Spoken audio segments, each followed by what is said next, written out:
అందరికీ praise lord. మీరందరూ కంటిన్యూగా ఇది ఎన్నో రోజు? ఎయిత్ డేనా? అట్లా చెప్పండి మా. ఎయిత్ డే కంటిన్యూగా మిస్ అవ్వకోకుండా ఎయిత్ డే వరకు వచ్చిన వాళ్ళు చేతులు ఎత్తండి. మిస్ అవ్వకుండా ఎంతమంది ఉన్నారు? 4 మెంబర్సా? కరెక్టా? ఓకే. లెసన్ అయిన తర్వాత మీరు నలుగురు నన్ను కలవండి, మీకు గిఫ్ట్స్ ఇస్తాం. ఓకేనా? రైట్. ఎందుకంటే మీరు కంటిన్యూగా వచ్చారు కాబట్టి మీకు గిఫ్ట్స్ ఉంటాయి. తర్వాత వారు కూడా వస్తే వాళ్ళకు కూడా ఉండేవి లేరు కాబట్టి సరే. దేవుని యొక్క విధానాన్ని మనం జ్ఞాపకం చేసుకున్నట్టయితే ప్రియులారా, ఒక విషయం ఇక్కడ రాయబడుతుంది. మీరు ఈ 7 రోజులు, ఈ 7 డేస్లో మీరు నేర్చుకున్నవి ఏంటి? ఫస్ట్ డే ఏం నేర్చుకుంటూ వచ్చారు? ద్రాక్షావల్లి తీగలు. సెకండ్ డే ప్రేమ, లవ్. సరే. Third day joy. Fourth day peace. Fifth day long suffering. Seventh day sixth okay. Seventh goodness. Eighth okay. Eighth okay. నేర్చుకున్నారా? ఓకే. సో ఈరోజు మనం చూస్తున్నటువంటి అంశం ఏంటంటే, మీక్నెస్ అంటే అర్థం ఏంటి? ఎవరికైనా తెలుసా? తెలుగు బైబిల్ ఉంటుంది చూడండి. ఓకే. టెన్షన్ పడద్దు, వెళ్ళగా నాకే టెన్షన్ ఎక్కువ ఉంటుంది. సరే. సాత్వికము. కాబట్టి ఇక్కడ ఒక మాటను మనం జాగ్రత్తగా అర్థం చేసుకున్నట్లయితే, సాత్వికం అన్నది మనం చూస్తూ వస్తున్నాం. ద్రాక్షావల్లి తీగలు అమర్చబడినటువంటి విధానం మనం చూస్తూ వస్తున్నాం. ప్రియులారా, ఇక్కడ ఒక మాట రాయబడిన మాట ఏంటంటే, ద్రాక్షావల్లి నిజమైనటువంటి ఎన్నో అనుభవాల్ని మనకు నేర్పిస్తూ వస్తుంది. ఈ ద్రాక్షావల్లి యొక్క మరి తీగలు, వాటికి ఉన్నటువంటి ఫ్రూట్స్ని బట్టి కానీ, లేదా ఈ యొక్క ఆత్మ ఫలాలను బట్టి మనం ఎన్నో విషయాలు నేర్చుకోవచ్చు. ఒకటని కాదు, చాలా విషయాలు మనం నేర్చుకోవచ్చు. ఇక్కడ మనం ఫస్ట్గా మనం చూస్తున్నటువంటి విధానం ఏంటంటే, ఒక మాట ఇక్కడ రాయబడుతుంది. ఇక్కడ చూస్తున్నది ఏంటి? ఆత్మ ఫలాలను చూస్తున్నాం. ఆత్మ ఫలాలు ఎన్నుండే? 9. ఎవరన్నా చెప్పండి, బ్రదర్స్ ఒకటి చెప్పండి.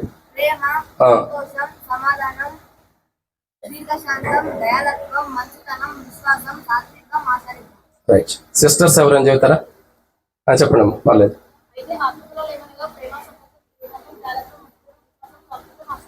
రైట్. కాబట్టి ఇక్కడ మనం చూస్తున్నది ఏంటంటే ఆత్మ ఫలాలు. ఎందుకంటే పిల్లరా, మనం వినేటటువంటి సబ్జెక్టు ఏంటో తెలియనప్పుడు దాని గురించి విన్నా కానీ మనకు అర్థం కాదు. అవునా కదా? దాని గురించి మనకు అర్థం కావాలంటే ఫస్ట్ మనం దాని గురించి తెలుసుకోవాలి, దేని గురించి మనం వింటున్నాము. సో ఇక్కడ చూసినటువంటి మాట ఏంటంటే, ఒక విషయం రాయబడుతూ వచ్చింది. ఇక్కడ ద్రాక్షావల్లి గురించి మనం చూస్తున్నాం. ఈ ద్రాక్షావల్లి రోజు చూస్తున్నటువంటి అంశం ఏంటంటే, ఏమిటది? సాత్వికము. సో సాత్వికము అన్నదానికి ఒక అంశం గురించి మీరు చూడక మునుపు, ఇది ఎక్కడి నుంచి వచ్చింది సాత్వికం అన్నమాట? చెప్పండి, ఎక్కడి నుండి వచ్చింది సాత్వికం అన్నమాట? సాత్వికము అని ఎక్కడి నుండి మనకు రాబడుతూ వచ్చింది? అర్థం కావట్లేదు మీకు? బైబిల్లో నుండి మనకు నేర్పించబడుతూ వచ్చింది సాత్వికము. సాత్వికము ఎవరి ద్వారా వస్తుంది?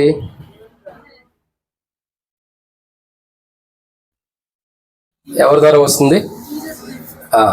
ప్రభు ఒక మాట అంటాడు, నేను సాత్వికుడను. సో ప్రభు ఎలాంటి వారంటే సాత్వికుడు అన్న విధానాన్ని మనం ఇక్కడ చూస్తూ వస్తున్నాం. ఈరోజు మనం చూసేటటువంటి ఒక మాట ఏంటంటే, నిజమైన సాత్వికము ఎలాంటిదంటే, అది బానిస వలె అణిగి విధేయత చూపుట కాదు. నిజమైనటువంటి ఒక సాత్వికం అన్నది ఎలాంటిదంటే, బానిసత్వం కలిగినదో. కొంతమంది సాత్వికులు అంటే ఎలా ఉంటారంటే, మీరు చూసే ఉంటారు, ఎప్పుడన్నా చిన్నపిల్లలు కానీ లేదంటే ఒక రకమైనటువంటి విధానం కలిగినటువంటి మనుషులు ఉంటారు. ఎలా ఉంటారంటే సేవకులు కనపడ్డప్పుడు, పెద్దలు కనపడ్డప్పుడు వంగి వంగి అన్న ప్రైజ్లాడు అంటారు. మనం ఏమనుకుంటాం చెప్పండి? ఎప్పుడైనా మీరు చెప్పారా? అట్లా చెప్పారా? ఎంతమంది చెప్పుంటారు? చాలా మంది చెప్పుంటారు. ఎట్లా చెబుతారు? అంకుల్ ప్రైజ్లాడు అంకుల్ అంటారు. అంటే మన బాడీ సాత్వికానికి వస్తుంది కానీ లోపల ఉన్న ఆత్మీయ జీవితం సాత్వికంలోకి రావట్లా. తర్వాత ఏమనుకుంటాం? ఫస్ట్ ఉన్నప్పుడే పెడతాం, తర్వాత ఆయన వెళ్ళిపోయిన తర్వాత మరలా మనం యథాస్థితికి వచ్చేస్తాం. సో ఇక్కడ బైబిల్ చెప్పే మాట ఏంటంటే సాత్వికం అన్నది ఎలాంటిదంటే బానిసలాగా అన్నిగి, ఇంకా చెప్పాలంటే విధేయత చూపుడు కాదు. అంటే బానిసలాగా అంటే ఈయన వచ్చాడు, ఈయనకి నేను వందనాలు చెప్పాలి, ఈయన వచ్చాడు ప్రైజ్లాడు చెప్పాలని తగ్గించుకునే స్థితి కాదు అది. సాత్వికం అంటే ఎలాంటిదంటే ఇక్కడ ఒక మాట ఉంది. అపోస్తలుడైన పౌలు నిజమైన సాత్వికమును గురించి ఒక మాట ఉంది. అపోస్తలుడైన పౌలు రోమీయులకు రాసిన పత్రిక 12వ అధ్యాయం 10వ వచనం. ఇక్కడ ఒక మాట మీకు చూపించవలసింది ఏంటంటే నిజమైన సాత్వికము చాలా ప్రాముఖ్యమైనది. నిజమైన సాత్వికం అన్నది చాలా ప్రాముఖ్యమైనది. ఎందుకంటే నిజమైన సాత్వికంలో మనం ఉన్నామా లేదా అన్నది మనం పరీక్షించుకోవాల్సిన విషయం ఉంది. ప్రియులారా, ఇక్కడ అర్థం చేసుకోవాల్సిన విషయం నేను చెప్తూ వస్తున్నా కదా.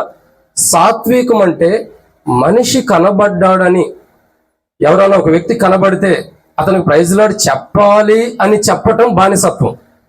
అర్థమవుతుందండి? బానిసలు ఏం చేస్తారు మీకు ఎప్పుడైనా తెలుసా? ఒక సర్వెంట్ ఉన్నప్పుడు ఏం చేస్తాడు? సర్వెంట్ మన హౌస్లో ఎవరినైనా సర్వెంట్ పెట్టుకుంటాం. సర్వెంట్ ఏం చేస్తాడు?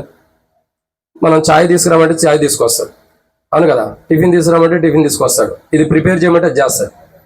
సో మనం ఉన్నప్పుడు అది చేస్తాడు, మనం లేనప్పుడు కానీ కూర్చుంటారు. ఇక్కడ అర్థం చేసుకోవాల్సిన ఒక విషయం ఏంటంటే ఈ సాత్వికం అన్నది విధేయత చూపుట కాదు.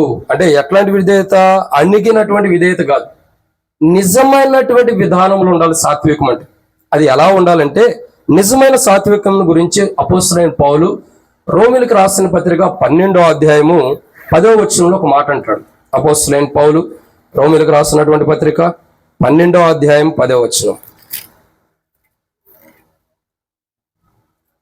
12:10 ఒక మాట అంటాడు పౌలు, చదవండి. ఎలయనగా నీతి కలిగినట్లు మనుషుడు 12:10 ఒక మాట రాయబడుతున్న మాట ఏంటంటే సహోదర ప్రేమ విషయంలో ఒకని యందొకడు అనురాగము గలవారై ఘనత విషయంలోనూ ఒకరినొకడు గొప్పగా. ఇది నిజమైన సాత్వికం అంటే.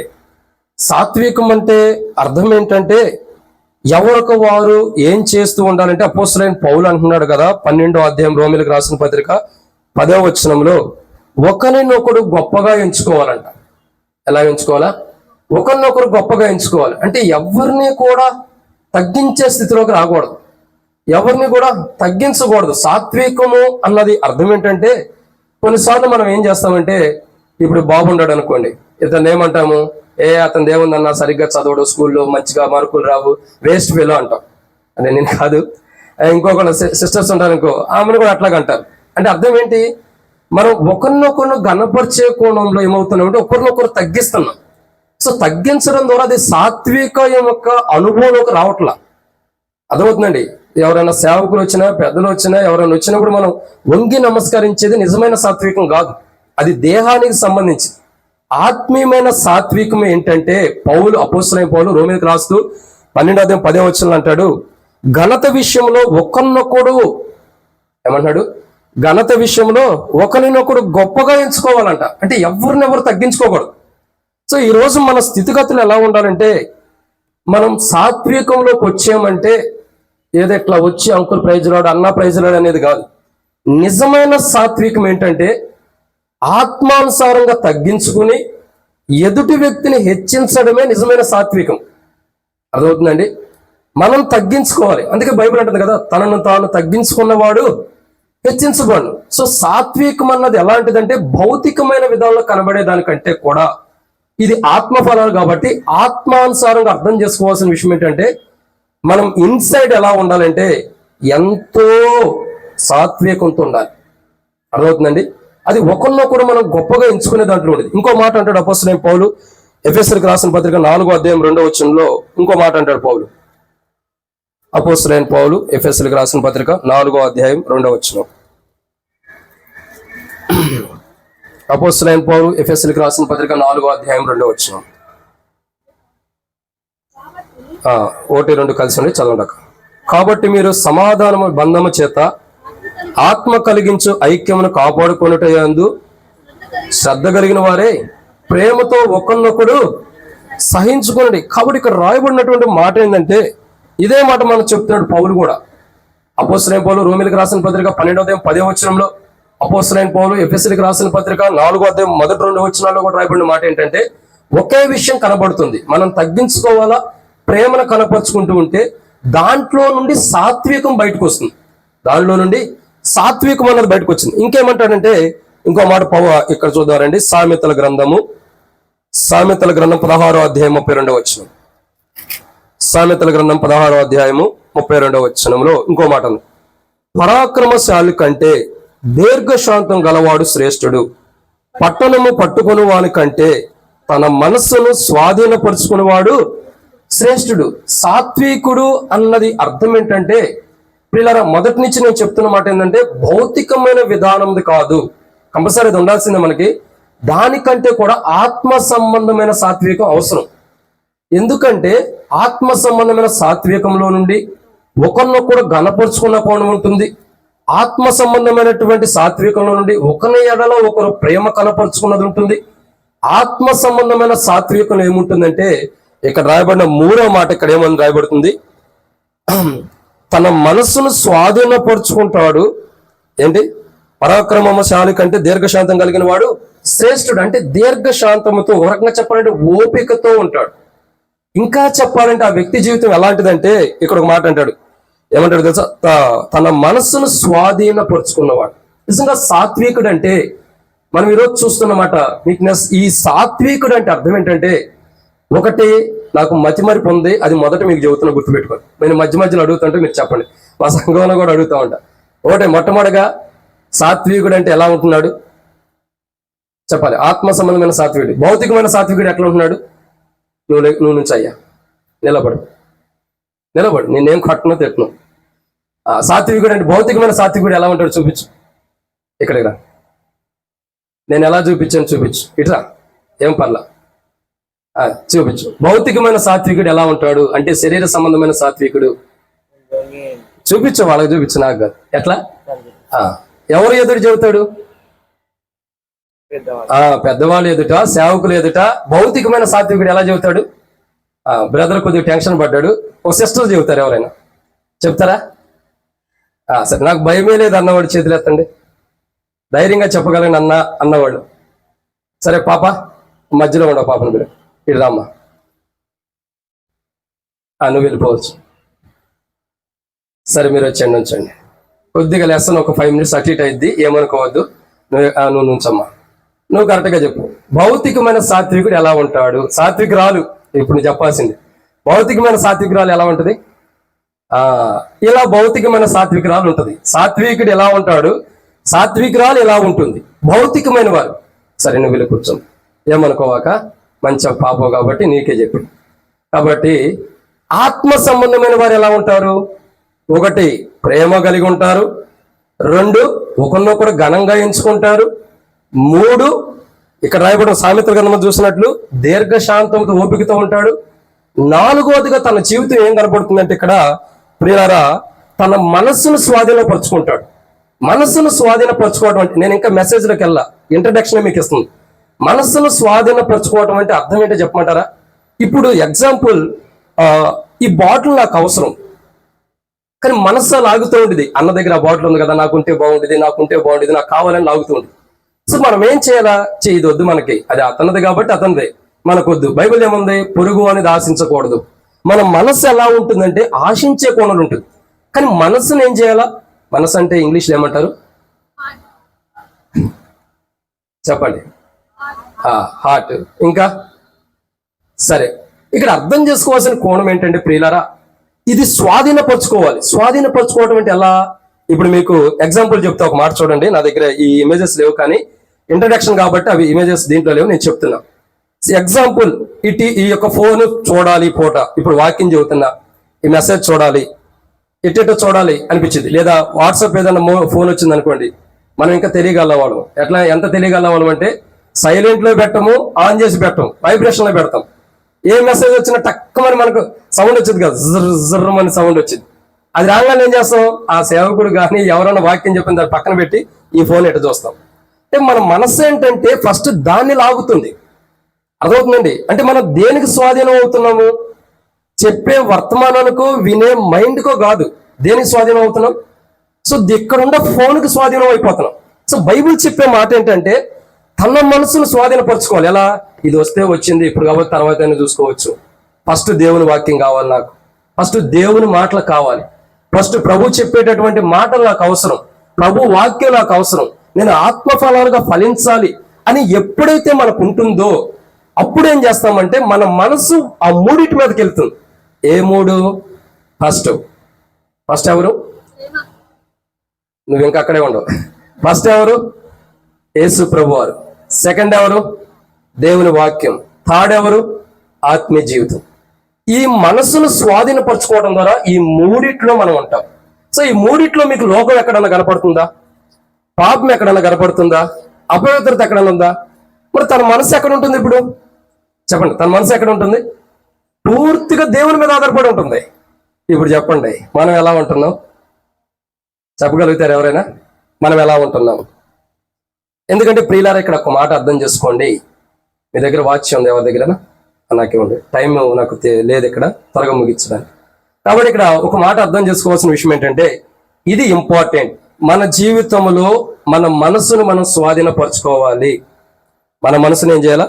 స్వాధీనపరచుకోవాలి. నాకు ఇంకా 20 minutes టైం ఉంది. 20 minutes కూడా అయితే త్వరగా ముగించేద్దాము. మీకు అందరికి అర్థమవుతుంది వర్తమానం? ఓకే, మీకు అర్థమైతే చాలు. కాబట్టి మన మనసును ఏం చేయాలంటే ఈ లోకానుసారమైన వాటి మీద మనసు పెట్టకోకుండా, ఒకవేళ శత్రువు ఏదైనా టీవీ చూడమన్నా, ఫోన్ చూడమన్నా, వాట్సాప్, ఫేస్బుక్, ఇన్స్టాగ్రామ్ అని రకరకాల రీల్స్ వస్తున్నాయి కదా, ఇవన్నీ చూడమని మనస్సు చూడమని అనేది ఇది శరీరం. అప్పుడు మనం ఏం చేయాలంటే యేసు ప్రభు దగ్గరికి వచ్చి వాక్యం చదువుకుని ఆత్మీయంగా బలపడాలి. అప్పుడేమవుతుంది? నా జీవితాల్లో, మన జీవితంలో ఇక ఏది కూడా అంటే మన మనసు ఇక బయటికి వెళ్ళడానికి ఉండదు. మన మనస్సంతా దేని మీద ఆధారపడిద్ది? చెప్పండి, దేని మీద ఆధారపడిద్ది? ప్రభు మీద, వాక్యం మీద, ఆత్మానుసారం మీద. నేను ఒక మాట ఎగ్జాంపుల్ చెప్పి నేను అసలైనటువంటి కోణంలోకి వాక్యంలోకి ప్రవేశిద్దాం. ఇదంతా ఇంట్రడక్షన్. ప్రియారు, ఒక మాట అర్థం చేసుకోండి. ఇంట్రడక్షన్ ఎంతసేపు చెప్పాడు, వాక్యం ఎంతసేపు చెబుతాడు అనుకోవద్దు. టైం అయిపోయింది, నాకు అంకుల్ కూడా చెప్పాడు. టైం ప్రకారం ముగిద్దాం. ఇక్కడ ఒక మాట మీరు అర్థం చేసుకోండి.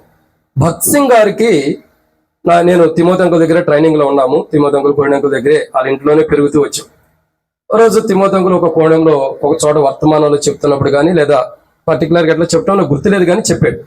ఏమని చెబుతూ వచ్చాడంటే, ఒక అతను ఫారెన్ నుండి, ఎక్కడి నుండి?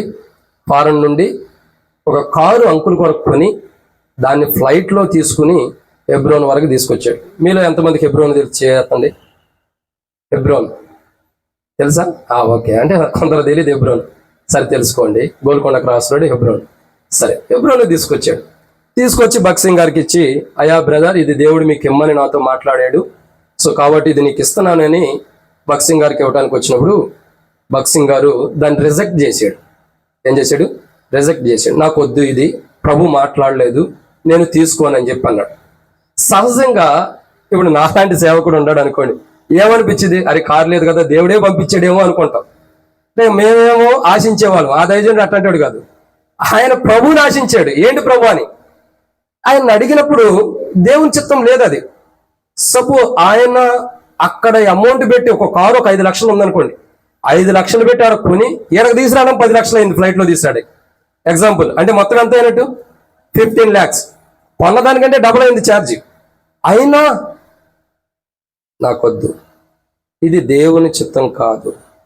ప్రియులారా, ఇక్కడ అర్థం చేసుకోవాల్సిన ఒక అంశం ఏంటంటే, ఎప్పుడైతే మన మనసు భౌతికమైన వాటి మీద ఉంటే అప్పుడు నష్టపోతాం. ఇప్పుడు చెప్పండి, భక్త్ సింగ్ గారి మనసు దేని మీద ఉంది? కారు మీద ఉందా? దేని మీద ఉందో మీరు చెప్పండి, చెప్పాలి.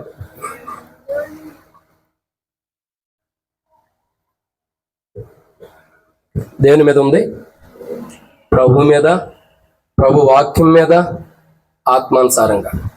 తద్వారా భక్త్ సింగ్ గారు ఏం చేశాడు? ఈ కారు నాకు వద్దని రిటర్న్ పంపించాడు. ఈరోజు మన జీవితాలు ఎలా ఉండాలంటే మన ఆత్మ అంతా, మన మనసు అంతా ప్రభు మీద ఉండాలి. అందుకు ఇంకో మాట ఉంది, కొలస్సీలకు రాసిన పత్రిక 3:12. ఓ మాట చదువుదాం.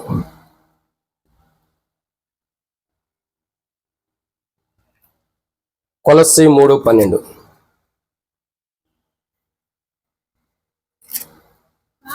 కాగా దేవుని చేత ఏర్పరచబడిన వారు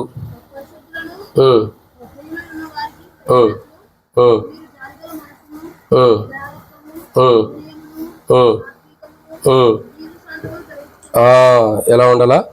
ఇక్కడ రాయబడిన మాట, మీరు దేవుని చేత ఏర్పరచబడిన వారు పరిశుద్ధులను ప్రియులైన వారికి తగినట్లు ఎవరు ఉండాలా? ఎవరు ఉండాలంటే తగినట్లు అంటే ఎవరు? సాత్వికం కలిగిన వారు. ఎలా ఉండాలి? ఒక మాదిరికరంగా ఉండాలి. ఎలా ఉండాలి? మాదిరికరంగా. చెప్పండి, మొదటి మాట చెబుతూ వచ్చాం. మొట్టమొదటిగా సాత్వికులు, వారి గురించి కొన్ని విషయాలు చెప్పాం. ఎలా ఉంటారు? 1, ప్రేమను కనపరుస్తారు. 2, మర్చిపోయారా? చెప్పండి, మర్చిపోతే చెప్పండి. 1, ప్రేమను కనపరుస్తారు. 2, ఒకరినొకరు ఘనంగా ఎంచుకుంటారు. 3, దీర్ఘశాంతంతో ఉంటారు. 4, చెప్పండి, 4 ఎలా ఉంటారు? తన మనసును స్వాధీనపరుచుకుంటారు అనుకో. మధ్యలో ఒకటి వెళ్ళిపోయింది. 5, సరే ఇప్పుడు చెప్పండి, ఇప్పుడు ఏమనుంది? తగినట్లుగా, అంటే మాదిరికరమైన జీవితాన్ని జీవిస్తారు. సో సాత్వికమైన వారు ఏంటంటే ఇట్లా తగ్గించుకునేది కాదు. ఈ 5 అంతుల అనుభవం, ఇంకా చాలా ఉండే, ఈ 5 అంతుల అనుభవం కలిగి మనం జీవించాలి. అయితే బైబిల్ ఒక మాట పౌలు అంటాడు. అపోస్తలుడైన పౌలు తీతుకు రాసినటువంటి పత్రిక 3వ అధ్యాయం 2వ వచనంలో ఒక మాట రాయబడింది. అపోస్తలుడైన పౌలు తీతుకు రాసిన పత్రిక 3వ అధ్యాయం 2వ వచనం, 1-2 వచనం కలిసి, అధిపతులకును అధికారులకును లోబడి విధేయులుగా ఉండవాలని, ప్రతి సత్కార్యం చేటుకు సిద్ధపరచబడి ఉండవాలని మనుషులందరి ఎడల సంపూర్ణమైన సాత్వికమును కనపరచుచు ఎవరిని దూషింపక జగడమాడన వారును శాంతుల్ని ఉండవాలని వారికి జ్ఞాపకం చేయము. సాత్వికులు అంటే ఎలా ఉంటారు అంటే ఎన్నో మాట ఇది? 6th. ఇప్పుడు 6వదిగా సాత్వికులు అంటే ఎలా ఉంటారంటే ఇక్కడ రాయబడిన మాట, వారు ఎవరిని దూషించరంట. ఏం చేయరు? ఎవరిని కూడా దూషించరు. అంటే ఎవరిని కూడా దూషించడానికి ఇష్టపడరు. మరి ఏం చేస్తారు?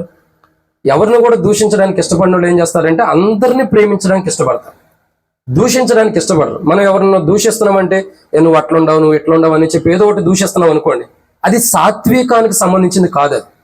సో సాత్వికులు దూషించరు, దగ్గరకు తీసుకుంటారు. ఇంకా సాత్వికులు ఎలా ఉంటారు తెలుసా? 7వ విషయం అక్కడ రాయబడింది, జగడం ఆడారంట. అంటే జగడం అంటే అర్థం ఏంటి? గొడవలు, కొట్లాట్లు ఉండవు. ఇక ఒక సాత్వికుడికి కొట్లాట్లు గొడవలతో సంబంధమే లేదు. అర్థమవుతుందండి? ఒక సాత్వికుడికి కొట్లాట్లు గొడవలతో సంబంధం లేదు. ఎలా ఉంటాడు సాత్వికుడు? కొట్లాట్లు గొడవల దగ్గరికి వెళ్ళకోకుండా ఒక పక్కకి వెళ్ళిపోయి చక్కగా ఒక మంచి క్రైస్తవ జీవితాన్ని జీవిస్తాడు. ఎలా ఉంటాడు? ఒక క్రైస్తవ జీవితాన్ని. నీ జీవితంలో సాత్వికం ఉన్నదా? 7 అంతుల అనుభవం ఉన్నదా లేదా అని ఎట్లా, ఒకవేళ సాత్వికం ఉందని ఎట్లా ఎరగగలుగుతా? ఎట్లా ఎరగాలంటే బైబిల్ అంటుంది, నీకంటే ఇతరులు ఎత్తైన స్థానం ఇచ్చినప్పుడు దానికి వారు తగరు, నేనే తగును అనుకోకూడదు. సాత్వికులు అంటే అర్థం ఏంటంటే ఎవరికన్నా ఒక ఉన్నతమైన స్థానం ఇస్తాం. ఏ స్థానం ఇస్తాము? ఒక ఉన్నతమైన స్థానం ఇచ్చాం అనుకోండి, అప్పుడు మనం ఎలా ఉంటాం? జడ్జిమెంట్ ఇస్తాం. చూడండి, ఏంటది? జడ్జిమెంట్. ఏమని జడ్జిమెంట్ ఇస్తాం? ఒక 2 వ్యక్తులు ఎక్కడికి వచ్చి నుంచోండి. ఒక 2 వ్యక్తులు, రా, నువ్వు ఎప్పటి నుంచి ఎదురు చూస్తున్నావు, ఎప్పుడు పిలుస్తాడన్నది. ఇంకెవరన్నా ఉండారా? ఇంకొకరు ఆ లాస్ట్లో ఉండ బ్రదర్, రండి బ్రదర్, ఇక్కడ రా బాబు, ఎక్కడి నుంచో రా, నువ్వు కూడా త్వరగా రావాలి, టైం లేదు, మిస్ అయిపోతుంది, సమయం మొత్తం అయిపోతుంది. ఈరోజు కొత్తగా ఉంది కదా లెసన్ మీకు, అట్లాగే ఉండేది రండి. అయితే ఇప్పుడు నేను చెప్పబడే మాట ఏంటంటే, ఇక్కడ ప్రియులారా, మీలో ఒకరొకరు, ఇక్కడ వీళ్ళు చేసే పని ఏంటంటే, ఇప్పుడు ఈ వ్యక్తి ఇక్కడ ఉండే ఒక వ్యక్తి నాకంటే ఇతడేం గొప్ప, హైట్లో గొప్పవాడేమో కానీ తెలివిలోను ఆలోచనలోను చదువులో నాకంటే ఇతడు గొప్పవాడు కాడు అని అంటాడు. అతను ఇతడేమంటాడంటే నాకంటే అతడు పొట్టివాడు, అన్నిట్లో నేను గొప్పవాడిని అంటాడు. అంటే తప్పుగా అర్థం చేసుకోవు, నీకు ఇంకెదుగుతావు అట్లా అంటారు. ఇప్పుడు వీళ్ళిద్దరిలో ఏముంది చెప్పండి? వీళ్ళిద్దరిలో ఏముంది? ఒకరినొకరు తగ్గించుకునేది లేదు. అర్థమవుతుందండి? తగ్గించుకునేది లేదు. ఏం చేస్తున్నారు? స్థానం ఇచ్చే విషయంలో, అంటే ఎదుటి వ్యక్తి స్థానం ఇచ్చే విషయంలో అతడేమనుకోవాలంటే నాకంటే ఇతడు గొప్పవాడు. ఇతడేమనుకోవాలా? నాకంటే అతడు గొప్పవాడు అని అనుకోవాలి. అది నిజమైన సాత్వికంలో నుండి వస్తున్నటువంటి మాట. అదే నిజమైన జడ్జిమెంట్. అది ఎలా ఉంటుందంటే, నేను గొప్పవాడని తాను అనుకోకూడదు, ఇతడు నేను గొప్పవాడని అనుకోకూడదు, నేను తగినవాడిని అని కూడా అనుకోకూడదు. నాకంటే కూడా గొప్పవాడు ఇతడు ఇతన్ని ఎంచాలా, ఇతడు ఇతన్ని ఎంచాలి. అప్పుడు మీ ఇద్దరు ఎంచుకోండి, నీకంటే గొప్పవాడా కాడా? ఏ విషయంలో గొప్పవాడు? అన్నిట్లో. నీకు అతని గురించి ఏం తెలుసు? తెలియకుండా గొప్పవాడా? సరే అయితే సరే, గొప్పవాడు. నువ్వు ఏ విషయంలో? హైట్లోనా? అన్నిట్లోనా? ఓకే, అయితే సో వెళ్ళొచ్చు. కాబట్టి ఇక్కడ అర్థం చేసుకోవాల్సిన విషయం అర్థమవుతుందండి మీకు. అంటే ఒకరినొకరు ఏంటంటే, ఇతడు గొప్పవాడు అని ఎంచుకోవాలి, కానీ ఇతడు తగ్గించుకోకూడదు. ఇక్కడ మనం ఎలా ఉంటామంటే, నీ జీవితంలో సాత్వికం ఉందా లేదా అనేది ఎట్లా ఎరుగుతామంటే, నీకంటే కూడా ఇతరులని ఎత్తైన స్థానంలో ఎప్పుడైతే ఒకరు స్థానం ఇస్తావో, నీ జీవితంలో నువ్వు సాత్వికుడు కాదన్నది తెలుసుకోవడానికి ఒకటే అంశం. ఇప్పుడు ఒక వ్యక్తి వచ్చాడు, ఇద్దరు వ్యక్తులు వచ్చారు, ఒకరినొకరు ఏం చేస్తున్నారు? నువ్వు గొప్పవాడు అంటున్నారు. అదే నిజమైన సాత్వికం. మనం ఒకరిని తగ్గిస్తున్నామంటే అది నిజమైన సాత్వికం కాదు. అది జడ్జిమెంట్ లో మనం ఒకరి వ్యక్తిని తగ్గించినప్పుడు రేపటి దినాన ప్రభు జడ్జిమెంట్ ఇవ్వబోతున్నాడు. ఆకాశం మేఘారుడే యేసు ప్రభు ఈ మధ్యాకాశానికి రాబోతున్నాడు, మహామహిమతో రాబోతున్నాడు, దేవదూతలతో రాబోతున్నాడు, తన మహిమతో ఆకాశం మేఘారుడిగా రాబోతున్నాడు, దొంగ వలె రాబోతున్నాడు, అనుకున్న గడియలో రాబోతున్నాడు. ఆ రోజు మనలో సాత్వికం లేనప్పుడు ఆయన జడ్జిమెంట్ ఇస్తాడు మనకి. మనం తగ్గించుకోలేదు కాబట్టి యేసు ప్రభు జడ్జిమెంట్ ఇస్తాడు. ఏమని? నీలో సాత్వికం లేదు. తద్వారా ఏమవుతుంది?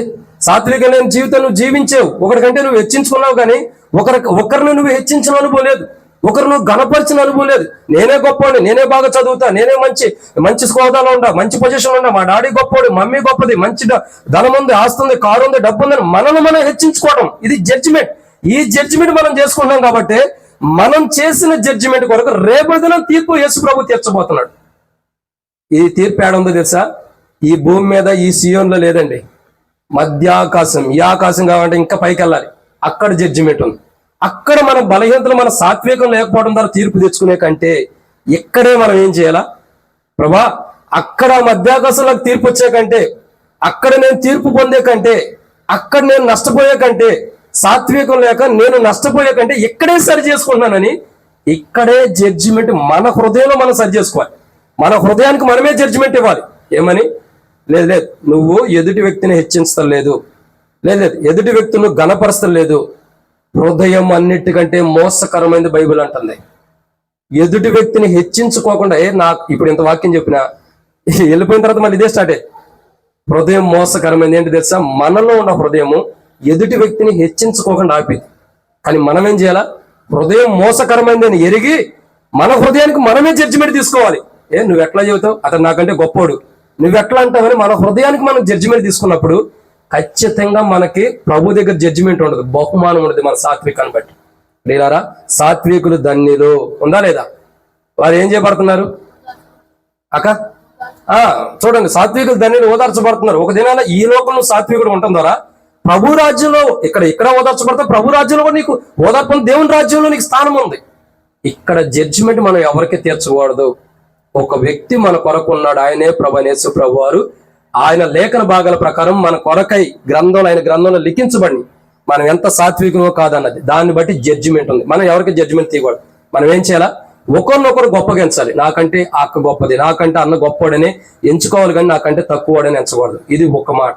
ఇక రెండో విషయాన్ని చూద్దానండి. ఇక్కడ ఇంకో మాట ఏంటంటే, ప్రియులారా, ఇట్టి భావముని కలిగి ఉన్నప్పుడు వెంటనే యేసు ప్రభు వద్దకు ప్రార్థనలోకి వెళ్ళాలి. ఏం చేయాలా?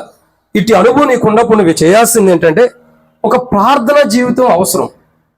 ఏం కావాలా? ప్రార్థన జీవితం. సో ఎప్పుడైతే ఒక వ్యక్తిని ఘనపరిచిన అనుభవం నీకుందో అప్పుడు మంచిదే. లేదు, ఒక వ్యక్తిని నేను తగ్గిస్తున్నాను, నాకంటే కూడా ఒక వ్యక్తిని నేను తక్కువ చేస్తున్నాను అనుకున్నప్పుడు, మనలో సాత్వికం లేనప్పుడు ప్రార్థన దగ్గరికి వెళ్ళాలా. ఎక్కడికి వెళ్ళాలా? ప్రభు యేసు ప్రభు వారి దగ్గరికి వచ్చి ప్రార్థనా జీవితం కలిగి ఉండాలి. ఏం కలిగి ఉండాలా? ప్రార్థనా జీవితం. ప్రభా, నేను ఇతన్ని హెచ్చించలేకపోతున్నాను, ప్రభా నేను ఇతన్ని గణపరచలేకపోతున్నాను. అర్థమవుతుందండి? ఏం చేయాలా? ప్రభా, మనం ఎక్కడికి రావాలా? యేసు ప్రభు దగ్గరికి. ఇది యేసు ప్రభు అనుకున్నాం కాబట్టి ఇక్కడికి రావాలి. ఏం చేయాలా? ప్రభా, ఒక వ్యక్తిని నేను హెచ్చించలేకుండా జడ్జిమెంట్ చేస్తున్నా, ఒక వ్యక్తిని నేను గణపరచలేకపోతున్నా, నన్ను నేను గణపరుచుకుంటున్నా. ఇద్దరు సహోదరులు ఎక్కడికి వచ్చి నుంచండి, సింపుల్ గా తొందరగా ముగిచ్చేస్తాను. ఇద్దరు సహోదరులు రండి. వెనకున్న ఇద్దరు రండి అమ్మ, లాస్ట్ బెంచ్ వాళ్ళు చాలా మంచోళ్ళు. త్వరగా రండి, త్వరగా రండి, టైం అయిపోయింది. నాకు ఇచ్చిన టైం అంకుల్ ఎంత ఇచ్చాడంటే త్వరగానే అయిపోయింది, ఇంకో 10 నిమిషాలు కూడా లేదు. అందుకే స్పీడ్కి వెళ్తున్నా. చాలా ఎక్కువ వర్తమానం ఉంది కానీ త్వరగా ముచ్చేస్తాను. త్వరగా రండి, ఇక్కడ నుంచోండి, ఇక్కడికి రండి అక్క, ఏం కాదు, నుంచోండి. సో ఇక్కడ మనం అర్థం చేసుకోవాల్సిన విషయం ఏంటంటే పిల్లరా, ఇక్కడ ఇద్దరు వ్యక్తుల యొక్క జీవితాల్లో ఏముండాలా? ప్రార్థన జీవితం అవసరం. ఇప్పుడు ఈ సహోదరి ఆమెను తిట్టమ్మా, నీకు ఆమె అంటే అసలు కోపం ఉంది ఎప్పుడైనా? ఇప్పుడు కోపం తెచ్చుకుని తిట్టగలుగుతుందా? లేదు రెడ్డి, మామూలుగా కోపం ఉంటే తిట్టగలిగింది. ఏమని తిట్టగలిగింది? నువ్వు అట్లా ఎట్లా అని తిట్టగలిగి. సో ఏమంటే ఈమెకి ఇష్టం లేనప్పుడు ఇప్పుడు ఏం చేయాలా చెప్పండి? ఏం చేయాలా? ప్రభు దగ్గరికి రావాలా, వాక్యం దగ్గరకు వచ్చి ఆత్మానుసారమైన జీవితం కలిగి ప్రార్థనా జీవితం కలిగి ఉండాలి. ఇప్పుడు తానంటే నీకు కోపం ఉన్నప్పుడు నువ్వేం చేయాలా? ఇప్పుడు చెయ్యి, ప్రేయర్ చెయ్యి. ప్రేయర్ ఎట్లా చేస్తాం చూపించు, ఎగ్జాంపుల్ చూపించండి. ప్రేయర్ ఎట్లా చేస్తాం? అసలు వచ్చారు అది ప్రేయర్ చెయ్యి. ఎట్లా చేస్తాం? చక్కగా తల మీద ముసుకేసుకుని సిస్టర్స్ అయితే ప్రార్థన చేసి, ప్రభువా ఏమని చెప్పాలా? ఆమె పేరు ఏం పేరు? నీ పేరు ఏం పేరు? మీ ఎదురు అక్క చెల్లెలా? కాదు కదా? ఓకే ఫ్రెండ్స్, ఇప్పుడు ఆమె గురించి ఒక చిన్న ప్రార్థన చేయి. ప్రభువా నాకు ఆమె అంటే కోపము కాబట్టి నేను ఆమెను హెచ్చించలేకపోతున్నా, నన్ను క్షమించి ఆమెను ప్రేమించే హృదయం నాకు ఇమ్మని నువ్వు ప్రార్థన చేయి. వచ్చా? మరి చెయ్యి, సింపుల్గా 2 words చెయ్యి, ఏం పర్లేదు. కళ్ళు మూసుకోండి అందరూ, వర్తమానం అయిపోలేదండి.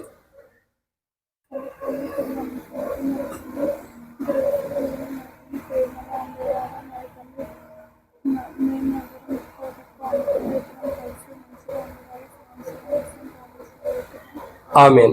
నువ్వు కూడా తానంటే నీకు కోపం ఉందనుకోండి, ఎట్లా ప్రార్థన చేస్తావు?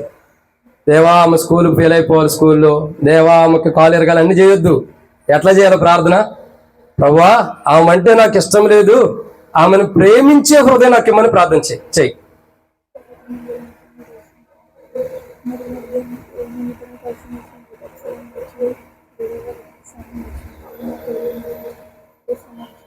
ఆమేన్. Thank you. ఇప్పుడు మీ ఇద్దరు గొడవాడుకున్నారా? ఇప్పుడు ప్రేమతో ఒకరినొకరు కలిసిపోయారా? ఒకప్పుడు గొడవ ఉంది, ఇప్పుడు ఏమయ్యారు? ప్రైజ్ లార్డ్ చెప్పుకోండి, ఎదురు హ్యాపీగా వెళ్ళి మీ సీట్లో కూర్చోండి. సో ఇప్పుడు ఇది నిజమైనటువంటి సాత్వికంలో ఉన్న అనుభవం అంటే అర్థమవుతుందండి. ఆమె అంటే ఆమెకి ఇష్టం లేదు, ఏమంటే ఆమెకి ఇష్టం లేదు. ఇప్పుడు వీళ్ళిద్దరు కలిసి ఎక్కడికి వచ్చారు చెప్పండి? ఎక్కడికి వచ్చారు? ప్రార్థన దగ్గరకు వచ్చారు. ప్రార్థనా జీవితం కలిగి ఉంటుందారా? ఇప్పుడు వాళ్ళిద్దరు లాస్ట్లో ఏం చేసి వెళ్ళారు? చూసారా మీరు ఎంత వీడియో కాదు, జరిగింది చూశారు కదా. ఏం చేశారు లాస్ట్లో? పెద్దగా చెప్పండి, చెవుడు కూడా ఉంది నాకు మతిమరుపుతో పాటు. ప్రైజ్ లార్డ్ అంటే అర్థం ఏంటి? దేవుని వందనాలు, దేవుని స్తోత్రాలు. ఎందుకు చెప్పారు? నువ్వంటే నా కోపం, నేనంటే నీ కోపం, కానీ ఇక్కడి నుంచి దేవునికి వందనాలు, ఇద్దరం కలిసిపోయామని. ప్రార్థనా జీవితం ఏం చేస్తుందంటే ఇద్దరు వ్యక్తులు అసమాధానంగా ఉండేవారు, ఇద్దరు వ్యక్తులు అసమాధానంగా ఉండ సమాధానం ఎప్పుడు కలిపేసిద్ది. ఒక వ్యక్తి మనకి ఇష్టం లేనప్పుడు అతని గురించి మనం ప్రార్థన చేస్తే ఖచ్చితంగా అతడు మనల్ని కలుసుకునే విధానంలో తీసుకొస్తాడు ప్రభు. కాబట్టి సాత్వికులు ఏం చేస్తారంటే జగడం ఆడరు. ఎవరైతే ఉంటారో ఆ వ్యక్తిని ఏం చేస్తారు? ప్రభా ఈ బ్రదర్ అంటే, ఈ సిస్టర్ అంటే నాకు కోపం ఉంది, నాకంటే ఎక్కువ చదువుతున్నారు, నాకంటే ఎక్కువ పొజిషన్, మంచి బట్టలు వేసుకున్నారు, అన్ని నీకు ఏ ప్రాబ్లం ఉండవు. ప్రభు దగ్గరకు వచ్చి ప్రార్థించినప్పుడు సమస్తాన్ని ప్రభు ఇస్తాడు. ఇది లేఖన భాగం. అర్థమవుతుందండి? సాత్వికులు జడ్జిమెంట్ చేయరు. సాత్వికులు ఏం చేస్తారు? ప్రార్థనా జీవితం కలిగి ఉంటారు. ఇంకొక మాట మనం చూద్దామండి, సమయం అయిపోయింది కాబట్టి. ప్రార్థనకు వెళ్ళాలి. వెళ్ళిన తర్వాత నీవేదైనా చేయవలసినవి చేయలేదని ఇతరులు నిన్ను నిందించుచున్నారా? అర్థమవుతుందండి? ఎవరైనా సరే నిన్ను నిందించేవాళ్ళు కొంతమంది ఉంటారు. కొందరు ఏం చేస్తూ ఉంటారంటే నిందించే అనుభవాలు కొన్ని ఉంటాయి. నువ్వు చేయవలసింది చేసావా, ఫలానా చేయవలసింది నువ్వు చేయలేదు కదా అంటే. కొందరు ఎలాంటి వారు అంటే ఎక్కువ శాతం జడ్జిమెంట్ చేసేవాళ్ళు చాలా మంది ఉంటారు. అనేకులు ఎలా ఉంటారంటే జడ్జిమెంట్ చేస్తారు. ఏమని? ఇదిగో చూడండి, మీరు అందరూ చూస్తున్నారు లేదా, నేను ఒక ఇమేజ్ పెడతా చూడండి. అందరూ ఏం చేస్తున్నారు? ఒక ఇమేజ్ పెడతా చూడండి.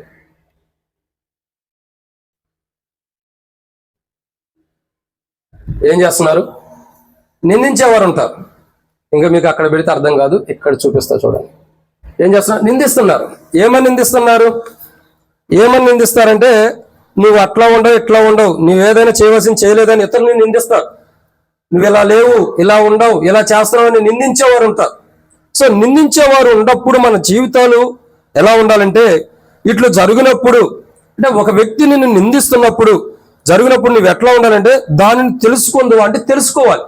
ఒక వ్యక్తి నన్ను ఎందుకు నిందిస్తున్నాడు, అటువంటి సమయంలో నువ్వేం చేయాలంటే ప్రార్థనా జీవితం, వాక్యం చదవాలి. అర్థమవుతుందండి? ఏం చదవాలా? వాక్యం. ఒక వ్యక్తి నిన్ను నిందిస్తున్నాడంటే ఎందుకు నిందిస్తున్నాడు అన్నది ప్రార్థనా జీవితం కలిగి ప్రభు దగ్గరికి వెళ్ళి వాక్యం చదివినప్పుడు దాని క్లారిటీ మనకు వచ్చింది. సో మనం ఎప్పుడైతే ఆ చదివే అనుభవం మనకు ఉండదో, ప్రార్థనా జీవితం కానీ వాక్యం చదవటం లేనప్పుడు మనం ఎందుకు నిందించబడుతున్నాం అన్నది కూడా మనకు తెలియదు.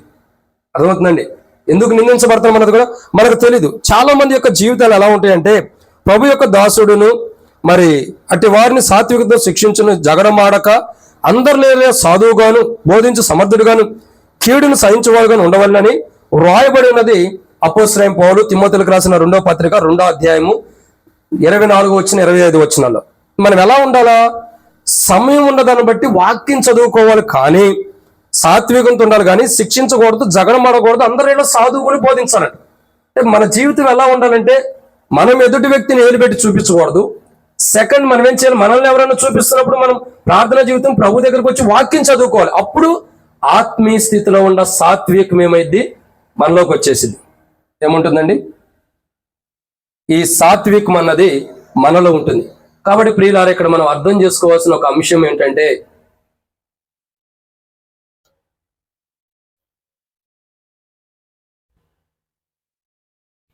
సో ఇది కాబట్టి మన జీవితాలు ఎలా ఉండాలంటే, మనం ఎవరిని దూషించుకోకుండా, మన జీవితంలో ఎవరైనా మనల్ని ఏలెత్తి చూపిస్తున్నప్పుడు మనల్ని మనం సరి చేసుకోవాలి.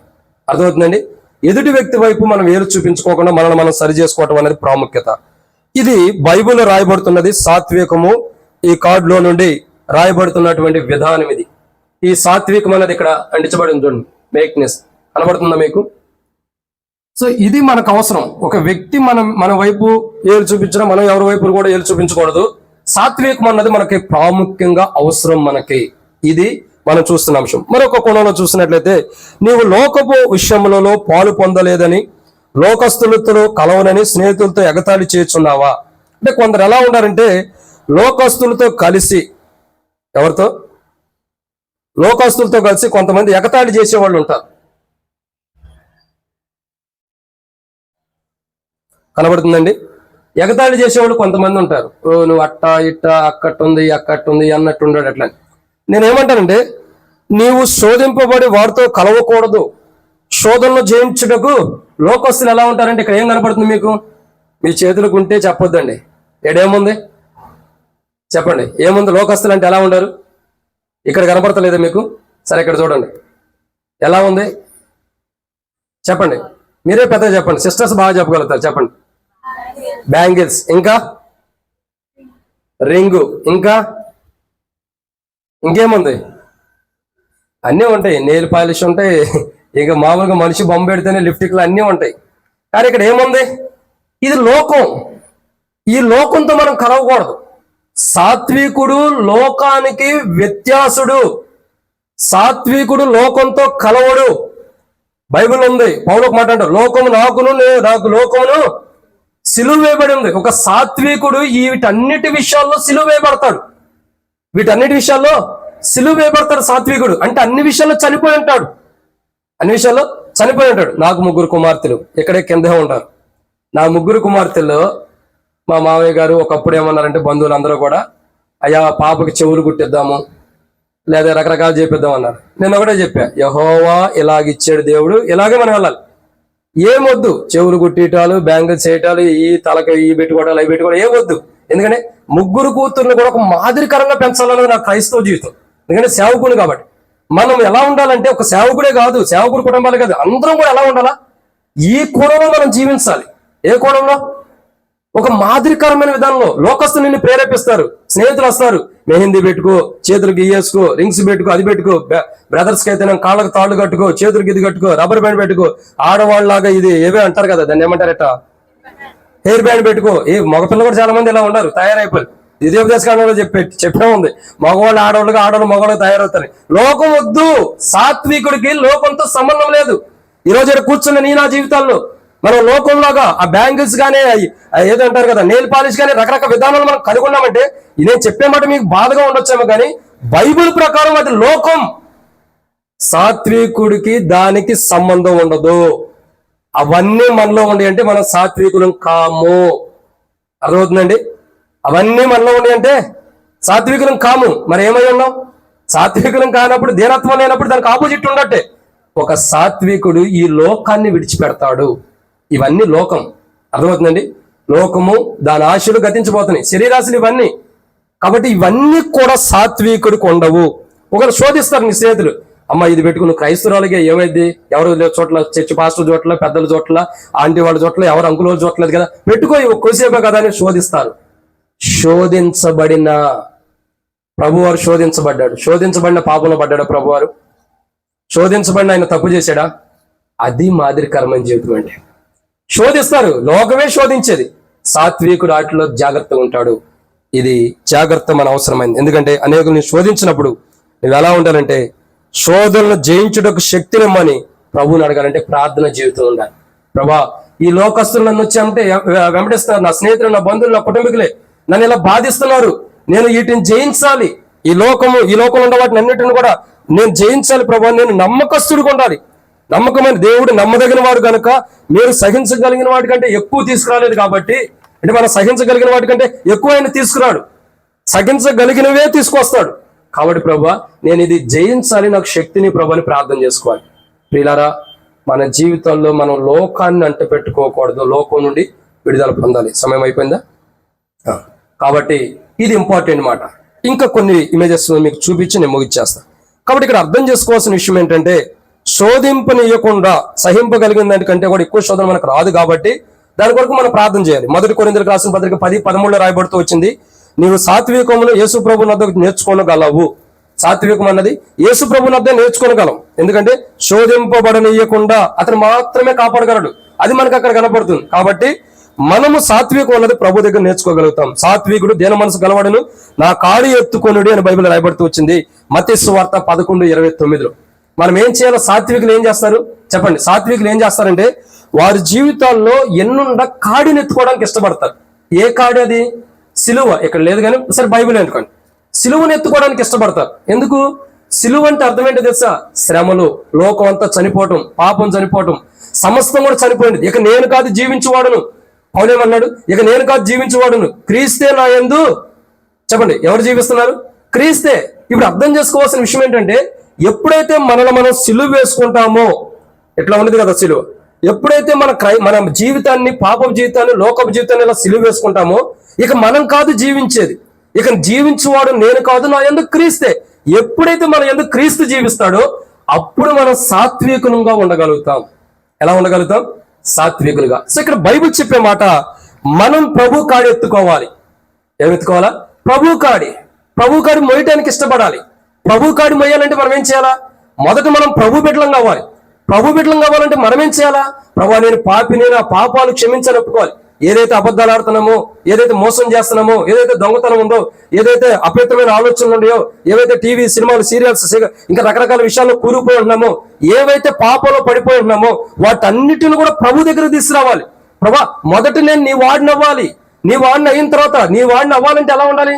ప్రభు బిడ్డగా మనం అవ్వాలంటే మనం పాపాలు ఒప్పుకోవాలి. యేసు ప్రభు, నేను పాపిని, నేను ఇంట్లో ఇది చూస్తున్నాను, ఇంటికాడ ఇలా చేస్తున్నాను, బయట లోకంలో ఇలా ఉంటున్నాను, ఇలా పాపం జీవితాన్ని జీవిస్తున్నా, ఈ జీవితం ఇప్పటి నుండి నాకు వద్దు, ఇప్పటి నుండి కాడెత్తుకోవడానికి ఇష్టపడుతున్నా. అపోస్తలుడైన పౌలు యవనస్తుడిగా ఉన్నప్పుడు తన జీవితంలో దేవుడు మాట్లాడినప్పుడు, సౌలా నువ్వు నన్ను ఎందుకు హింసిస్తున్నావు? నీ పాప జీవితాన్ని బట్టి, నీ లోక జీవితాన్ని బట్టి, అపవిత్రమైన జీవితాన్ని బట్టి, నీ యొక్క పాపంలో కూరుకుపోయిన దాన్ని బట్టి, లేదా ప్రజల్ని హింసిస్తున్న బట్టి ఎందుకు నన్ను హింసిస్తున్నావు అన్నప్పుడు ప్రభు మాట్లాడినప్పుడు, ప్రభువా నన్ను క్షమించన్నట్టు వచ్చేసేసాడు, సాత్వికుడికి వచ్చేసాడు. కాబట్టి ఇక్కడ అర్థం ఏంటి? తగ్గించుకుని ప్రభు కాడి మోయాలి. ప్రభా, నేను పాపిని ఒప్పుకోవాలా? ప్రభు మన పాపాలు క్షమిస్తాడు. అప్పుడు ఇక్కడ నుండి ప్రభు, నేను నీ కాడెత్తుకుంటా, నీ సిలువని నేను మోస్తా. అంటే క్రైస్తవ జీవితంలో సిలువను మోయాలా? సేవా జీవితంలో కూడా మనం రావచ్చు. ఇది మనకి అనుగ్రహించబడింది. ఈ ఇమేజెస్ పెట్టేసేసి నేను ముగిస్తున్నాను. చూడండి, ఇంకా కొన్ని ఉండి. కాబట్టి ప్రియులారా, సమయం లేదు కాబట్టి దీన మనసు కలిగి సమాధానం కలిగిను, త్వరగా రెచ్చిపోవు స్వభావం ఉండకూడదంట. ఏముండకూడదు? రెచ్చిపోయే స్వభావం. ఇది చూడండి, ఒక 2-3 minutes ముగిచ్చేస్తాను, టైం అయిపోయింది. రెచ్చిపోయే స్వభావం. రెచ్చిపోయే స్వభావం అంటే నా అంతటోడు లేడు. ఎవరున్నారు చెప్పండి, ఎవరున్నారు చెప్పండి. ఒక మాట చెప్పి నేను ముగిచ్చేస్తున్నాను. ఎన్ని మినిట్స్? 3 minutes. నువ్వు రా బాబు, త్వరగా ఫాస్ట్. మీకు అర్థమవుతుందండి? మెసేజ్ అర్థమవుతుంది కదా? చెప్పు. ఇప్పుడు చూపించు. ఎవరి మీద కోపంగా ఎట్లా ఉంటావు చూపించు. ఎలా ఉంటావు? త్వరగా చూపించు, టైం అయిపోయింది. ఎట్లా చేయి చూపటం కానీ ఎట్లా చూపిస్తావు? అది ఇది ఈ యొక్క వే అంతా కూడా ఎలాంటిది తెలుసా? ఈ యొక్క మార్గం అంతా కూడా ఎలాంటిదంటే రెచ్చిపోయే విధానం. ఎవరున్నాడు రా, ఇంకా కాడర్ కూడా ఎగరేస్తాడు. నువ్వు ఎగరే, నేను వేస్తే బాగాదు. అది ఎట్లా? ఇది రెచ్చిపోయే విధానం. చూస్తారా, నీ అంత చూస్తారా, నీ వ్యవహారం చూస్తారా, చిటికలేస్తావా? ఏళ్ళు చూపించు. అది బాగా ప్రాక్టీస్ ఉంది. ఇది సాత్వికం కాదు. ఇది వెళ్ళొచ్చు. ఇది సాత్వికం కాదు. రెచ్చిపోయే విధానం మనకు ఉండకూడదు. సాత్వికులంటే ప్రార్థన జీవితం కలిగి ప్రభు దగ్గరికి వచ్చి వాక్యం చదివి ఆత్మీయ జీవితాన్ని కలిగి ఉంటారు. ఈ రెచ్చిపోయే విధానం ఎట్లా అట్లా అని చెప్పి అనరు. మన జీవితంలో అలాంటి స్వభావం ఉంటే సరి చేసుకోవాలి. దీన్ని తీసివేసుకోవడానికి వాక్యం దగ్గర రావాలి. ఇంకొక విషయం ఇక్కడ రాయబడి ఉంది ప్రియులారా. చాలా స్టోరీ ఉంది, నేను చెప్పడానికి టైం లేదు. మొదట చాలా టైం అయిపోయింది కాబట్టి ఇంకొక మాట ఏంటంటే ప్రియులారా, ప్రతి విషయంలో మనం తగ్గించుకోవాలి. ఎందుకంటే యేసు ప్రభువు సైతమే యెషయా గ్రంథం 53:7 ఆయన తను తగ్గించుకున్న అనుభవం ఉంది. ఇంకా చూసినట్లయితే ఫిలిప్పీయులకు రాసిన పత్రిక 2:5-7 నుండి ఆయన ఎట్లయితే దాసుని వలె ఎంచుకుంటూ ఆయన తగ్గించుకున్న విధానం కనబడుతుంది. ఇక్కడ సాత్వికం అన్నది ప్రాముఖ్యత. ప్రతి మనిషిలో కూడా సాత్వికం రావాలి. నీకున్న తలాంతులను నీకున్న తలాంతులను చూపించుకొని నీకు ఇష్టమా? ఒకవేళ మీకు ఏదైనా తలాంతులు ఉండే అనుకోండి. ఇదేంటి తలాంతు చెప్పండి. ఈ తలాంతు ఏంటి? Piano, keyboard. సరే, ఇంకొక తలాంతు ఉంది. ఇది అందరూ కావాలని కోరుకునే తలంతే. ఎవరికి వద్దు చెప్పండి. చర్చిలో కీబోర్డ్ వేయాలని ఎంతమంది ఇష్టం ఉందో చేతులు ఎత్తండి. నేను కూడా ఇప్పుడు కీబోర్డ్ వేసే వాళ్ళని చూసి నేను కూడా వేయాలి, గిటార్ మోగించాలనుకునేవాడు చేతులు ఎత్తండి. బాగా చేతులు ఎత్తండి, హైట్గా. అందరికి ఇష్టం ఉండదు. నేను చేపలు వేయాలి దేవుని మందిరం అన్నవాడు చేతులు ఎత్తండి. బాత్రూమ్లు కడగాలనుకునేవాడు చేతులు ఎత్తండి. తగ్గిపోయినాయి చేతులు. ఉండవు. అన్నిటికీ ప్రాధాన్యత ఉండదు, మంచిదానికే ఉండేది. తగ్గించుకునే సాత్వికుడు ఎలాంటి వాడంటే బాత్రూమ్లు కడగడానికి ఇష్టపడతాడు, చేపలు వేయడానికి ఇష్టపడతాడు, మందిరం కడగడానికి ఇష్టపడతాడు, మందిరంలో ప్రతి పని కూడా చేయడానికి ఇష్టపడతాడు. సాత్వికుడు అంటే అది అర్థమవుతుందండి. ఇది కావాలి, మనకి ఇష్టమైన తలంతులు బయలుపరచాలి. కానీ సాత్వికుడు అంటే ఖచ్చితంగా సాత్వికుడి యొక్క జీవితం ఎలా ఉంటుందంటే బైబిల్ చెప్తున్నటువంటి మాట ఎలా ఉంటాడు? సాత్వికుడు ఉన్న తలంతులు వాడుకుంటాడు. నీకు బాత్రూమ్ కడుగుతుంది దేవుడు సమయం ఇస్తే కడుగు, చాపరేయటం ఇస్తే చెయ్యి, ఇంకేదైనా పరిచర్య చేయడం సమయం ఇస్తే చెయ్యి. ఇది తలాంతు. నీకు ఇది కావాలి. ఇప్పుడు నీకు చాపరేయటం ఇచ్చిన తలాంతు తీసుకెళ్ళి కీబోర్డ్ వేస్తానంటే అది రాదు. ఇది వేయటం పోయిద్ది. ఇప్పుడు నీకు ఇచ్చింది కూడా తీసేస్తాడు. ఏ తలాంతు ఇచ్చాడో తీసేయడానికి కూడా అవకాశం ఉందా లేదా? బైబిల్లో ఇచ్చింది తీసాడు. 2 5 1 ఇచ్చాడు. 1 దాచిపెట్టాడు. తీసి ఏం చేశాడు? నీకు బాత్రూమ్ కడిగే తలాంతి ఇస్తే బాత్రూమ్లో కడగాలి, కీబోర్డ్ నేను వేస్తాను అనుకోడు. చాపలేసి తలాంతి ఇస్తే నేను చాపలే వేస్తా ప్రభు, నాకు ఇచ్చింది ఇదే. ఏ తలాంతు ప్రభు ఇచ్చాడో దాన్ని వాడుకుని అభివృద్ధి చేసుకోవటమే సాత్వికుడి యొక్క గుణ లక్షణం. అది కాదు ప్రభు నాకు ఇది కావాలంటే అది పోయింది ఇది పోయింది. కాబట్టి ఇచ్చిన తలాంతును వాడుకుంటాడు సాత్వికుడు. ఇంకొక మాట ఉంది ఇక్కడ, ఇది కూడా పెట్టేసి ముగిద్దాం రండి. ఇంకొక మాట ఏంటంటే ప్రఖ్యాత ఏమంటారు? గర్వించి లోక ప్రఖ్యాత కోరేవారు కొంతమంది ఉంటారు. గర్వించి లోక ప్రఖ్యాత కోరేవాళ్ళు కొంతమంది ఉంటారు. ఇది చూడండి, ఇది కావాలని మీకు మధ్యలో పెడుతున్నాము. గర్వించి లోక ప్రఖ్యాత కోరేవాళ్ళు కొంతమంది ఉంటారు. ప్రఖ్యాత అంటే నన్ను గణపరచాలి, నన్ను హెచ్చించాలి, నేను గొప్ప అనుకోవాలనే వాళ్ళు ఉంటారు కదా. సాత్వికుడు ఎప్పుడు కూడా నేను గొప్ప అనుకోవడానికి ఇష్టపడ్డు. సాత్వికుడు ఎప్పుడు కూడా నేను గొప్ప అనిపించుకోడు. సాత్వికుడు ఎప్పుడు కూడా నేను తగ్గి ఉండాలనుకుంటాడు ప్రార్థన జీవితం. అర్థమవుతుందండి? ఇది మనకు ఇవ్వబడుతున్న లెసన్ ఏంటంటే ఖచ్చితంగా సాత్వికుడు ప్రఖ్యాతిని కోరుకోడు. ఒకవేళ కోరుకుంటున్నామంటే మన నష్టం మనం తెచ్చుకుంటున్నట్లే. కాబట్టి ప్రియులారా, ఇక్కడ అర్థం చేసుకోవాల్సిన మాట ఏంటంటే ఎప్పుడూ కూడా మన జీవితాల్లో మనం ఏది కూడా ఎదుటి వ్యక్తిని చూపించకూడదు. మన జీవితంలో ఎప్పుడూ కూడా ఏముండాలంటే ప్రార్థనా జీవితం ఉండాలి. ఎప్పుడైతే ఇది ముగిస్తున్నా కంప్లీట్ ఎప్పుడైతే మనం ప్రార్థనా జీవితం లేకుండా, ప్రభు దగ్గర రాకుండా, వాక్యం చదువుకోకుండా, ఆత్మ ఫలాలు ఫలించుకోకుండా, సాత్వికం లేకుండా ఉంటామో ఎండింగ్ మన జీవితాలు ఏముంటుందంటే ఇది ఉంటుంది. ఇదేంటో మీకు అందరూ తెలుసా? ఏంటిది? ఎండిపోయిన ద్రాక్ష యొక్క మరి ఫలాన్ని మనం చూస్తున్నాం. అంటే అర్థం ఏంటి? ఎందుకు ద్రాక్ష ఫలం ఫలించాల్సింది, మధురమైన ఉండాల్సింది ఎండిపోయింది? ఎందుకు ఎండిపోయే అనుభవంలోకి వచ్చిందంటే ప్రార్థన జీవితం లేదు, లేదా ప్రభు దగ్గరికి వచ్చే అనుభవం లేదు. ప్రభు దగ్గర వచ్చి ప్రార్థనా జీవితం అనుభవం లేదు, వాక్యం చదవటం లేదు, ఆత్మానుసారమైన జీవితం లేదు, ఫలించే క్రైస్తవ జీవితం లేదు. తద్వారా ఏముంది? ఇదిగో హెచ్చింపు ఉంది, కొట్లాట్లు ఉంది, లోకం ఉంది, ఎదుటి వ్యక్తిని చూపించేది ఉంది, అన్ని కూడా ఎదుటి వ్యక్తిని ఏలెత్తి చూపించే జీవితం ఉంది, కానీ ప్రార్థనా జీవితం లేదు. చూడండి, ఒక సాత్వికుని యొక్క జీవితంలో ప్రార్థనా జీవితం, ప్రభు వాక్యం, ఆత్మీయ జీవితం అన్నీ ఉన్నాయి. ఇది లేనటువంటి వారు జడ్జిమెంట్ ఇస్తారు. ఫస్ట్ అని మనం చూసాం, ఆయనట్ట ఈయనట్ట. ఇంకేం చేస్తారు? ఉండాల్సిన విధానంలో ఉంటారు, రోషంగా ఈద్గా, లోకం ఉంటుంది, ఎదురు వ్యక్తి నీళ్ళకి చూపించడం, ఘనత కావాలి. ఇవన్నీ సాత్వికానికి సంబంధించినవి కావు. సాత్వికం అంటే చాలా ఉంది, నాకు సమయం లేదు కాబట్టి నేను ముగించాను. సాత్వికం అంటే ఒకే మాట, ప్రార్థన, ప్రభు, వాక్యము, ఆత్మఫలాలు. ఇవి ఎప్పుడైతే ఫలిస్తామో అప్పుడు ఖచ్చితంగా మనలో ఇవన్నీ పోతాయి. ఏవి పోతాయి? చెప్పండి. హెచ్చింపు పోయిద్ది, రోషం పోయిద్ది, లోకం పోయిద్ది, ఎదుటి వ్యక్తి నీళ్ళు చూపించేది పోయిద్ది, ఎండిపోయిన జీవితం పోయిద్ది, అన్నీ పోతాయి. ఎప్పుడు? ఈ సాత్వికం మనలో ఉన్నప్పుడు. ఈ సాత్వికమే మనలో లేకపోతే మన జీవితాలు చాలా కష్టంగా మారుతాయి. చాలా లెసన్ ఉంది, నాకు లేదు, టైం అనేది ముగిస్తున్న ప్రియులారా. మనం అందరి జీవితంలో ఇవన్నీ ఏది? ప్రార్థన, ప్రభువు, వాక్యము, ఆత్మీయ జీవితం. జడ్జిమెంట్ లేకుండా ఎండిపోయిన క్రైస్తవ జీవితం, రోషము, హెచ్చింపు, లోకము, ఎదుటి వ్యక్తిని ఏలెత్తి చూపించే ఈ అనుభవాలు లేకుండా, ఈ అనుభవాలు కలిగి ఉన్నవాడు ప్రభు శిలువని ఎత్తుకుంటాడు. ఏమెత్తుకుంటాడు? ప్రభు శిలువని. అప్పుడు ఆ వ్యక్తి ఎలా ఉంటాడు? ప్రభా, ఈ రోజు నుంచి నేను తీర్మానం చేసుకుంటున్నా, ఇప్పటి నుండి ప్రభా ఇక నుండి నేను నీ కాడెత్తుకుంటా. కాడెత్తుకోవటం అంటే ప్రార్థన, కాడెత్తుకోవటం అంటే ప్రభు దగ్గర రావటం, కాడెత్తుకోవటం అంటే వాక్యం చదవటం, కాడెత్తుకోవటం అంటే ఆత్మీయ జీవితం కలిగి ఆత్మ ఫలాలు ఫలించడం. ఎప్పటి నుండి నేను ఆ సిలువను ఎత్తుకుంటా. అంతేకాదు, నువ్వు మాట్లాడుతున్నావు నాకు కాడెత్తుకోమని. ఈ రోజు నుండి ప్రభా నేను తీర్మానం చేసుకుంటున్నా, నా జీవితంలో ఒకనొక సందర్భంలో నువ్వు పిలిస్తే నీ సేవకు కూడా నేను వస్తా. నీ కాడి నేను ఎత్తుకోవడానికి సిద్ధంగా ఉండా, నీ పరిచర్య చేయడానికి నేను సిద్ధంగా ఉండా. యవ్వన ప్రాయంలో నరుడు యెహోవా కాడి మోయటంత మేలు. ఈ రోజు నుంచి నేను నీ కాడి మోయటానికి కూడా తీర్మానం చేసుకోబోతున్నా. నేను వీటికి సంబంధించిన వాడిని కాను, ప్రభువా. నేను సాత్వికుడిగా ఉండాలి అంటే నాకు ప్రార్థన జీవితం లేదు, ఇవ్వు. నేను నీ దగ్గరకు రావాలి, వాక్యం చదవట్లా, ఇవ్వు. ఆత్మీయ జీవితం లేదు, ఇవ్వు. నేను నీకు తీర్మానం చేసుకుంటున్నాను, రండి. మోకాళ్ళ మీదకి వద్దాం, ఒక తీర్మానం చేసుకుందాం. చాలా సమయం అయిపోయింది, క్షమించండి. ఇచ్చిన దానికంటే కూడా 5-10 నిమిషాలు ఎక్కువైపోయింది. ఒక్క చిన్న ప్రార్థన. దయచేసి అటు ఇటు చూడొద్దు. ఇప్పుడే చెప్పే కదా, లోకల్ వైపు చూసేవాళ్ళు సాత్వికులు కాదు.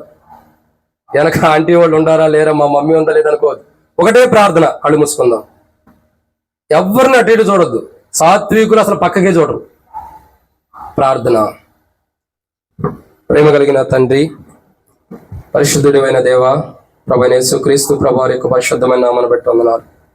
మీరు ఇచ్చిన కృపకై వందనాలు. విత్తబడిన వాక్యాన్ని నీరు ఫలింపు చేయండి దేవా.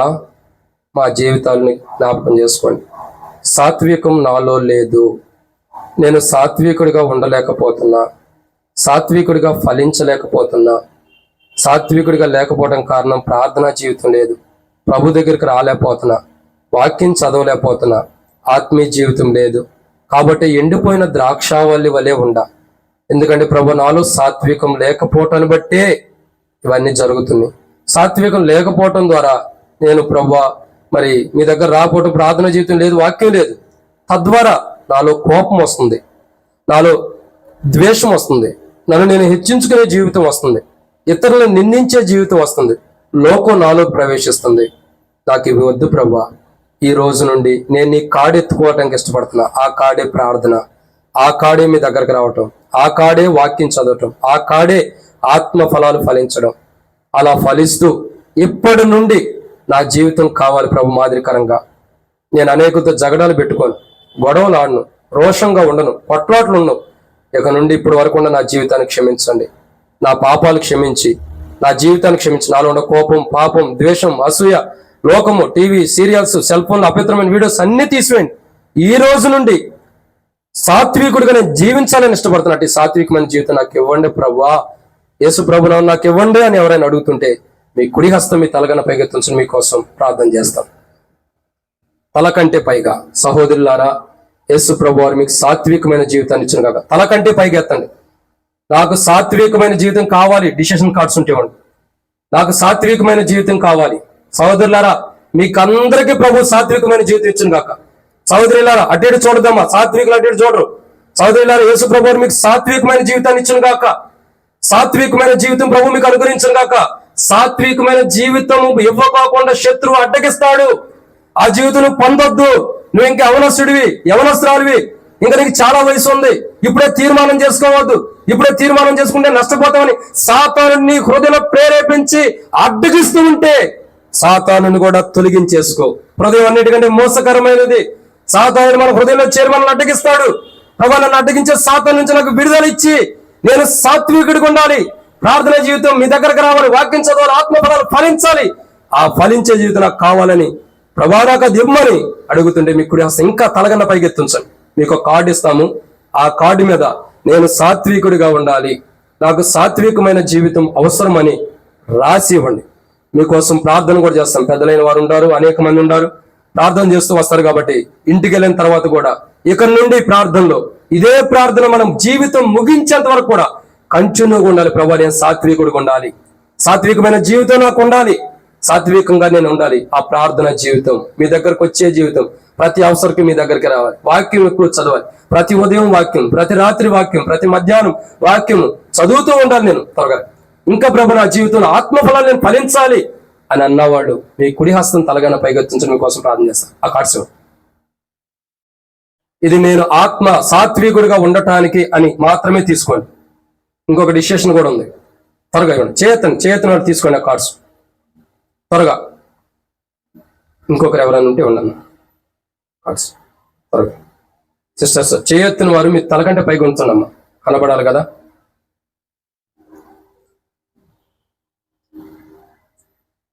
ఇప్పుడు ఇంకొక తీర్మానం, ఈ తీర్మానంతో ముగిస్తున్నాం. చేయొత్తున లాస్ట్ లో కూడా ఒక బ్రదర్ ఉంటాడు చూడండి. ఇప్పుడు ఒక తీర్మానం, చేతుల వారు దించండి. అందరూ కూడా కార్డ్స్ తీసుకున్న వారు దించండి. ఇప్పుడు లాస్ట్ తీర్మానం ఏంటంటే, ఎవరితో అయినా ప్రభు మాట్లాడుతుంటే కళ్ళు మూసుకుని ఉండండి. సాత్వికులు కళ్ళు మూసుకుని ఉంటారు. ప్రభు మీతో మాట్లాడుతుంటే ఈ యవ్వన ప్రాయంలోనే దేవుని పరిచర్య నేను చేయాలి, దేవుని సేవలో పాల్గొనాలి, దేవుని సేవ చేయటానికి దేవుడు నన్ను ప్రేరేపిస్తున్నాడు, ఆయన సేవ చేయడానికి ఆయన కాడి నేను ఎత్తుకోవడానికి సిద్ధంగా ఉన్నాను, ఆయన కాడి నేను ఎత్తుకోవాలి, ఇప్పటి నుండి ఆయన సేవ నేను చేయాలి అని ఎవరైనా తీర్మానం చేసుకుంటే మీ కుడి హస్తం ఎత్తండి. మీకోసం కూడా ప్రార్థన చేస్తాం. ఈయనకు ఒక కార్డు ఇవ్వండి. ఒక కార్డు సాత్వికానికి, మరొకటి సేవకాన్ని ఇవ్వండి. దాని గురించి మీకోసం ప్రార్థన చేస్తున్నాం. సహోదరులు ఎవరైనా ఉన్నారా? దేవుడు నిన్ను తన కాడిని ఎత్తుకుని మొయ్యమని మాట్లాడుతుంటే, తన కాడి కొరకు నీతో మాట్లాడుతుంటే ఎవరైనా ఉన్నారా? మీ తలగన్న పైకెత్తండి. దేవుని సేవ చేయటం ఎంతో ధన్యత, ఎందరికో లేని ధన్యత ఇది.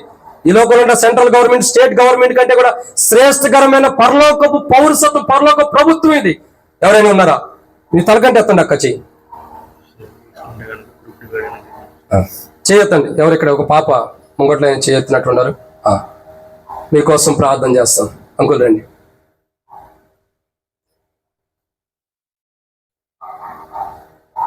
సేవకి తీసుకున్న వాళ్ళకి మీకు కార్డు దొరకకపోతే అదే దాని మీద సాత్వికమునకు సేవకు కూడా రాసేవండి. మీకు కార్డు అయిపోయి కాబట్టి మీరు దాని మీదే రాసేవండి. మీకోసం ప్రార్థన చేస్తాం.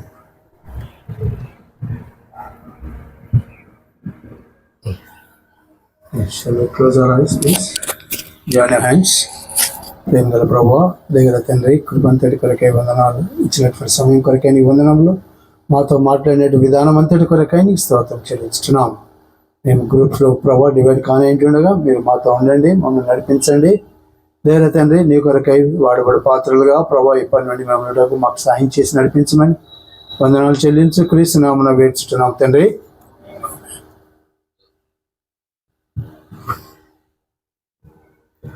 అయిపోయిన తర్వాత మీ కార్డ్స్ తీసి మీ గ్రూప్లో ఎవరైతే టీచర్స్ ఉంటారో వాళ్ళకి ఇస్తే, వాళ్ళు మీరు సేవ అన్నవాడు సేవ, సాత్వికులుగా ఉన్నవాడు వాళ్ళకి ఇస్తే అంకుల్ వాళ్ళు మందిరంలో కూడా మీకోసం ప్రార్థన చేస్తారు. సమయం లేదు కాబట్టి త్వరగా డిబేట్ అవ్వండి. Thank you.